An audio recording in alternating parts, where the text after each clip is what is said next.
Welcome back, my friends. Here I am again, Menopause Barbie, your menopause tailor. And you've tuned into my tutorials on menopause, your management, your way, now and for the rest of your life.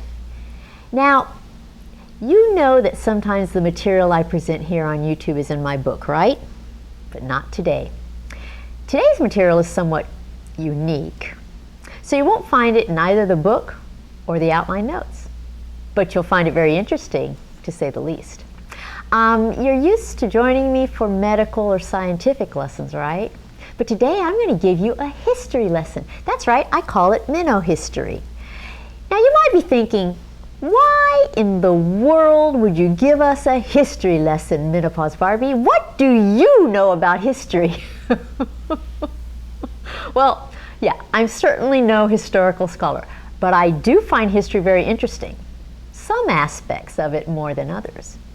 And the only kind of history we're going to discuss today is the history of menopause.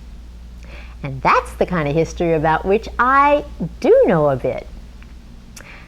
Have you ever heard the comment, history repeats itself?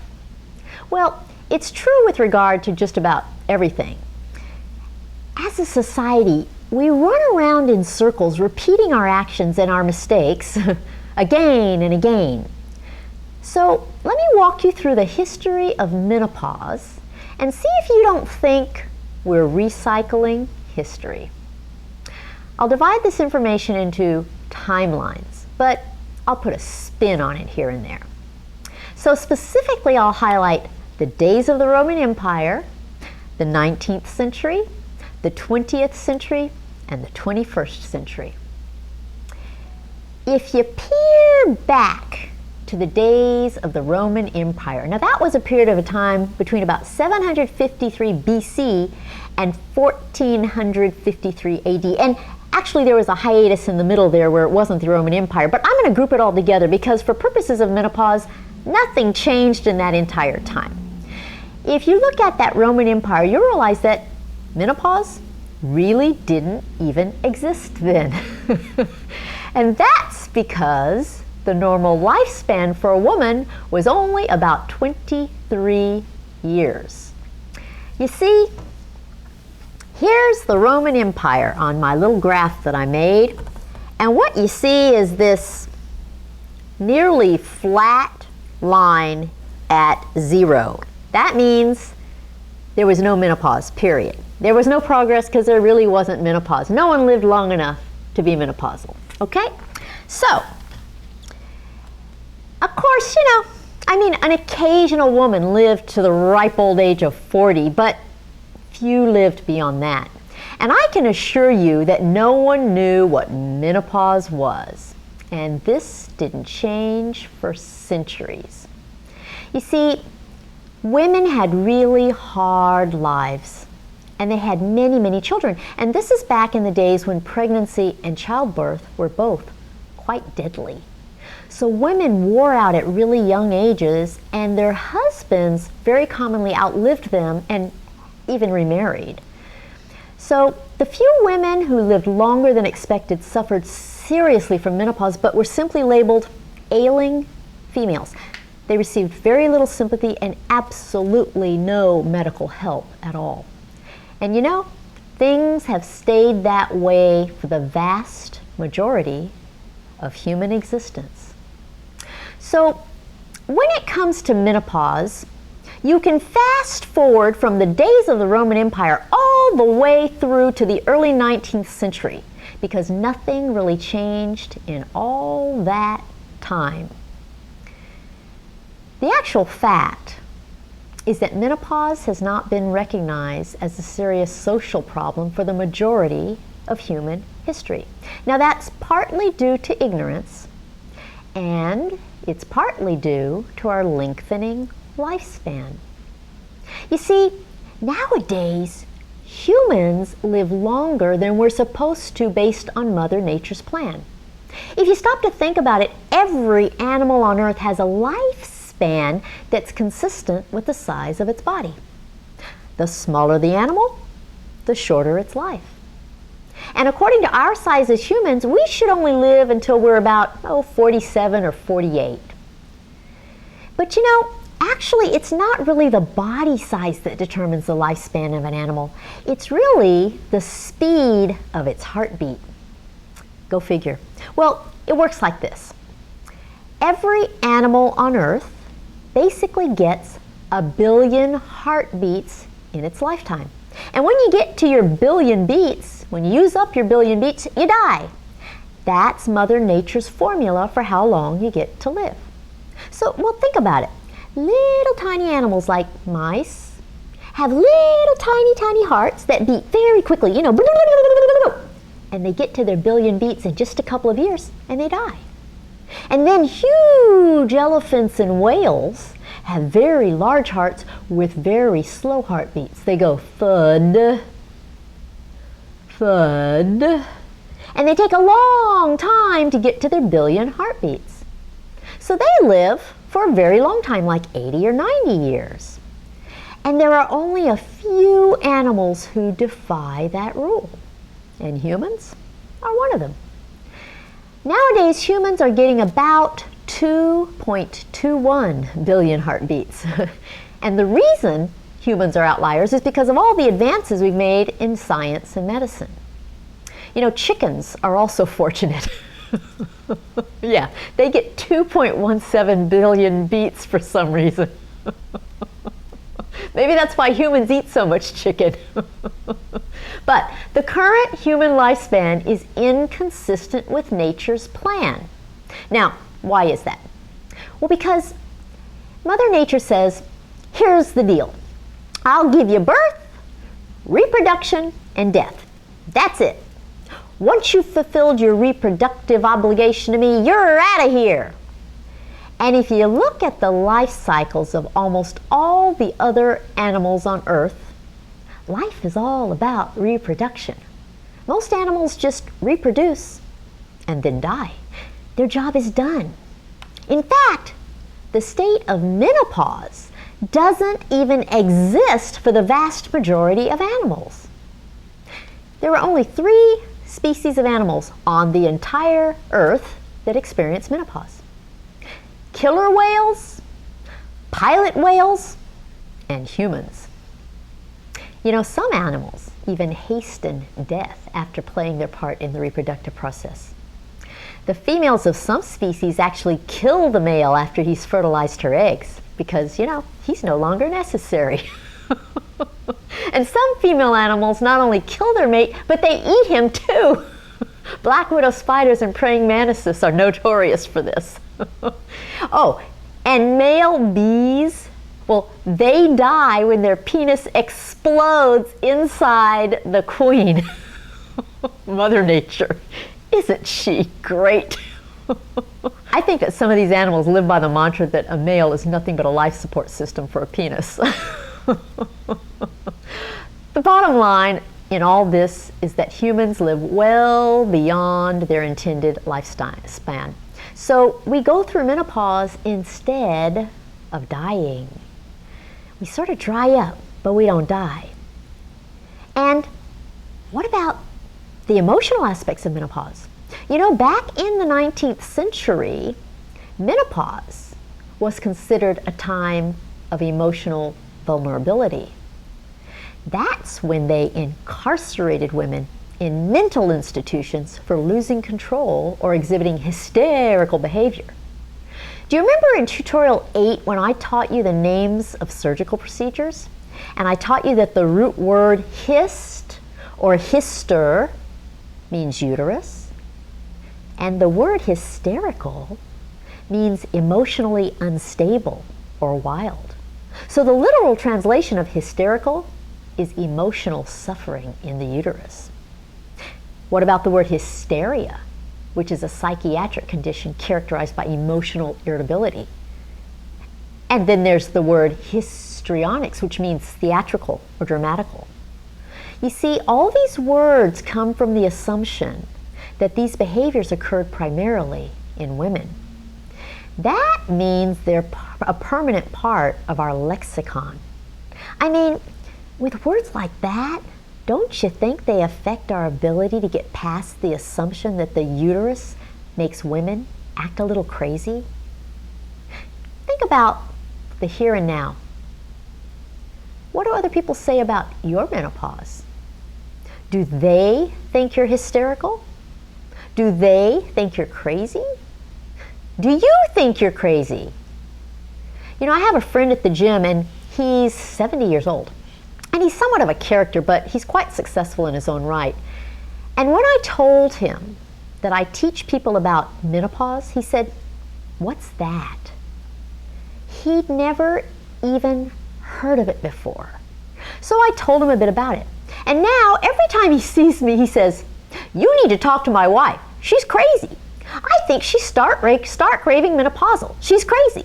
So I tell him that she probably is menopausal and that she probably isn't crazy. But back in the 19th century, a husband who thought his wife was crazy would put her in a mental institution. So back to our graph.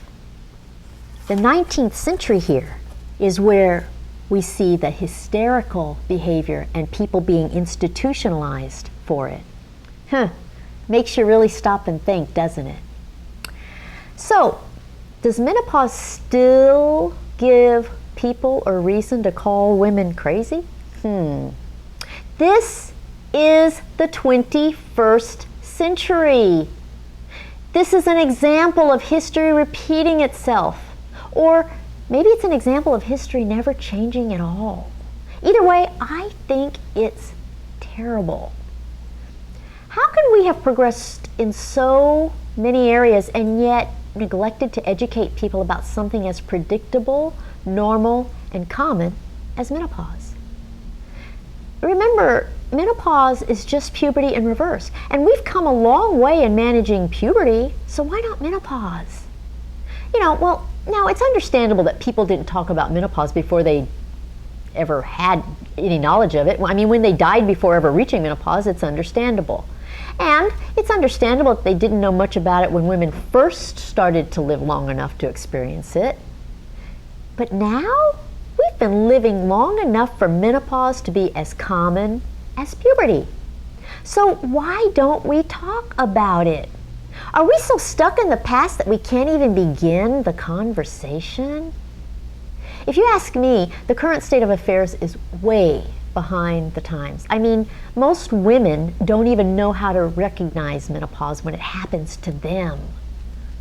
You see, I actually think this situation is even worse than history repeating itself. It's an example of failure to ever progress in the first place, and I find it unacceptable. So that's why I give you these tutorials. It's time to change things, ladies. It's time to wake up, speak up, and look up to the fact that we're fortunate enough to have a lifespan long enough to experience menopause. I have a radio show entitled The State of Menopause in the World Today, and I invite all sorts of people to join me on the show to interview them. And I just want people to talk about menopause. And on the show, we talk about absolutely anything pertaining to menopause. And I invite you to be on my show. Go to my website, menopausetailor.me, and register to be on the show. I'd love to have you. I'd love to interview you, and we can talk about anything you want. It will help to change the way people embrace menopause, so sign up for it. Okay, so now let's move on to the 20th century. All right, so we're at the early 1900s. By the 1900s, we were living well into menopause. So what happened then? Well, there had been very little research on menopause, even though women were beginning to experience it routinely as a result of increased longevity. And by that time, medical science had increased longevity of women by lowering the risks of pregnancy and childbirth. And along with that increased longevity, the new 20th century focused on, emphasized, and even valued sexuality. And in the case of women, sexuality consists of femininity. Do you remember that slogan, "Sex sells"? Of course, that slogan was directed primarily at women. So now we had a culture that saddled women with being pure, obedient wives and dedicated mothers, but also advertising agents for our economy. And that femininity depended on estrogen. Whoever said diamonds are a girl's best friend was mistaken. It's estrogen. Estrogen is a girl's best friend by far. And without estrogen, a girl doesn't usually get a lot of diamonds. So what we had then was a society that valued femininity but had no interest in prolonging it by focusing on alleviating the effects of menopause. Until the 1900s, nearly the entire medical profession consisted of men. And these men failed to even consider the possibility that menopause was anything other than a natural occurrence. Of course, it is natural if we are supposed to outlive our ovaries, but we actually really are not supposed to outlive our ovaries. And it's not natural if you take into account the fact that we're really supposed to be dead. So menopause entails some significant physical, mental, and psychological discomforts, not to mention the long-term health consequences. And instead of focusing on menopause, most male physicians shrugged it off as a state of mind. In other words, they belittled the menopausal discomforts of women. So I ask you, has anything changed? Have you ever gone to a physician who responded to your complaints or concerns about menopause with a statement on the order of, "Oh, it's only menopause"? You see, I've encountered countless women who tell me exactly that. The physician delivers the diagnosis and then dismisses it. This is the 21st century. That's history repeating itself. Or worse, it's yet another situation of history not progressing. Now that all physicians know how miserable the symptoms of menopause can be, how can they possibly belittle it? How can it be that menopause is still an overlooked area when it comes to medical education, specialization, and even patient education? I know not one single other professional who is educating people about menopause like I am, unless they have a product to sell, in which case they're feeding you propaganda and biases rather than education.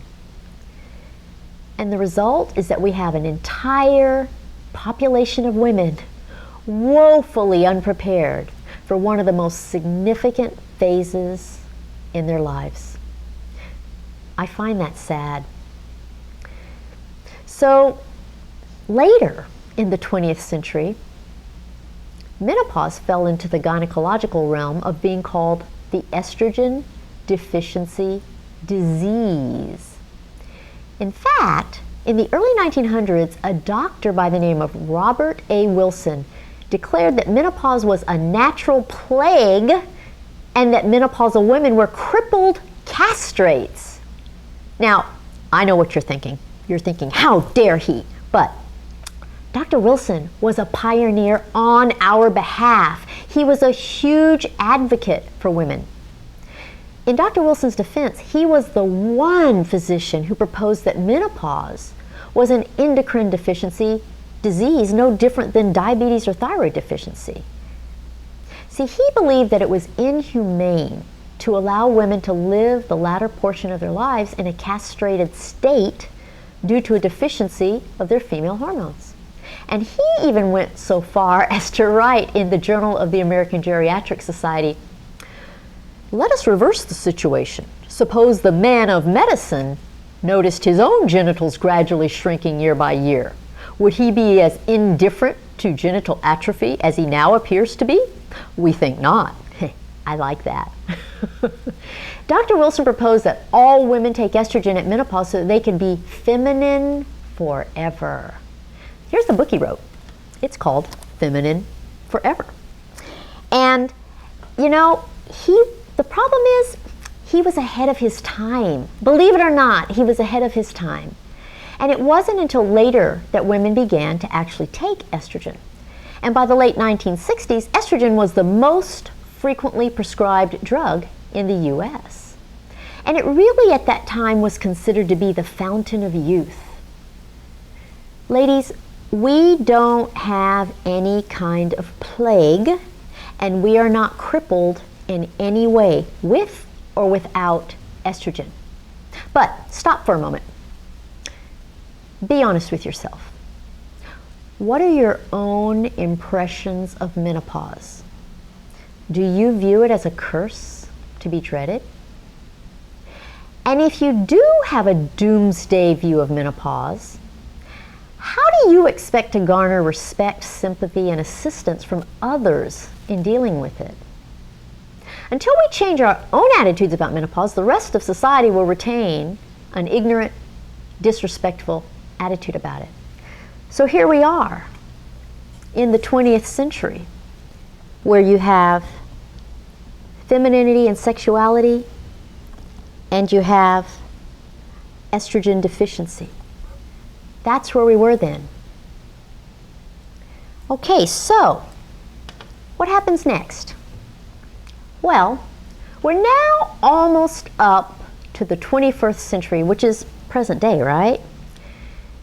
In the late 20th and early 21st centuries, as women began to live longer and longer, menopause was viewed according to the long-term health risks that were associated with menopause and aging. And that's still where we are today. We think of menopause as nothing more than aging. Here it is. We're here today, and notice the line really just stops. We are stuck. The reason I'm doing these videos, the reason I have a menopause education business, is because we're stuck.